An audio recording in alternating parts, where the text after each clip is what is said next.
It's Brian Preston, the Money Guy. All right, the next question is from Music 80s. He says, are I-bonds or Treasury bills a good alternative to increase rate of return versus bank accounts for a year or so? So again, high yield savings accounts are kind of not a super exciting place to put your money right now, but we know that they're sometimes necessary. But are I-bonds and Treasury bills or other things a good alternative right now?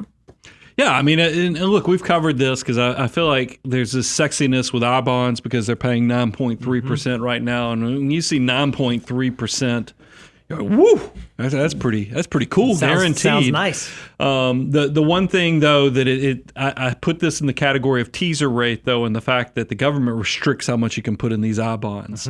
So, and you have to buy, by the way, you have to go, do it directly through the government. So you have to go to treasurydirect.gov, open up another account.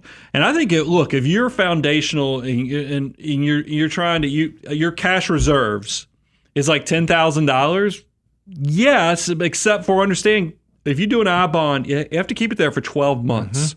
So that's not exactly cash reserves territory because cash reserves need to get available to you tomorrow or next week because if you have an emergency, you won't access that money. But I do think somebody who's probably in a situation where maybe you're a little bit beyond your cash reserves, you want to take advantage of those I-bonds for you and your spouse, and you think that that's a good thing, do it. I'm okay with that. But it is adding a layer of complexity because you have to go directly to the government. And since they are capping you, you're talking about a $930 benefit per $10,000 invested, which is a decent chunk of money. Sure. But for some, but I do think you'll outgrow that. Just like when I ride on the interstate, there's a bank in Nashville that's always advertising their 3.5%, 4% checking accounts. I don't go and move all of my cash reserves and all my business checking and everything over to them because I know it's just a teaser rate on the first $25,000 that I move into that account, and it's not worth doing apple cart turnover. So I think a lot of people they pick on us for that, but it depends upon where you are in your wealth building process.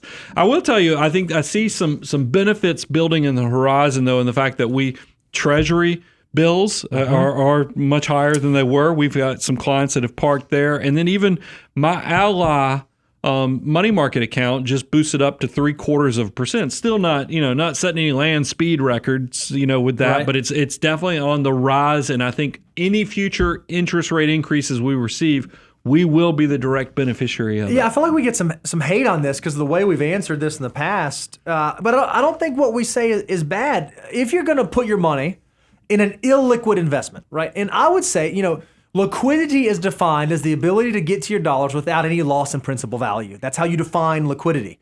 Well, if you put it in I-bonds or if you put it in treasuries and you have to bail out early, either before the year with I-bonds or shorter than the treasury bill date of maturity, then there's a chance that you could lose principal value or you'd have to sacrifice some of the interest that you would have accumulated during that time. So I think that I-bonds or treasury bills are perfectly acceptable for what I'm going to call excess cash reserves. You have to define what are excess cash reserves. An example you gave, Brian, if someone has $10,000, I would not immediately run out and put all $10,000 of my emergency fund into I-bonds. Because what happens if a month from now, your car breaks down or you have a medical bill or fill in the blank and you have to get to it? But if you are someone who has maybe a $20,000 emergency fund or $25,000 emergency fund, perhaps that makes sense. If the hits the fan and you needed to get those dollars, they would be there for you without you having to dip into that bucket. And you don't have to do all 10,000. You can do denominations less than that, but you should make the delineation between, okay, what do I actually need to have access to? And here's the problem. In my life, Brian, I've never had to run for a fire extinguisher, right? Like I've never been in like an active scenario where I had to like go grab the fire extinguisher. Right. But if that happens sometime, I'm going to be so happy it was there. I think we have to think the same way about our emergency fund. Even though you're like, oh, well, I'm not going to need it. No, what if the economy just tanks? And then what if the job that you thought was so secure just goes away? Or what if, your emergency fund is there for the things that you don't think are going to happen that seem incredibly unlikely. That's why they're called emergencies. Even though you want it to yield something, even though you want to go grab that 9.3%, Don't sacrifice the reason why those funds are there to go get it. Our answer is not no, we don't like them, don't do it. It makes things complicated, they're silly. Our answer is make sure it makes sense for your situation and you're okay with the tag-alongs that come along with it, like having to go buy directly at Treasury Direct and that sort of thing. And then know that rate won't stay that for and it's forever. not going to stay there forever. You know, it's a short-term thing. If the Federal Reserve is effective at raising rates and cutting the what inflation is doing to the economy, that rate will only last for 6 months? That's right. Yep. Yeah. So it just know what you're getting.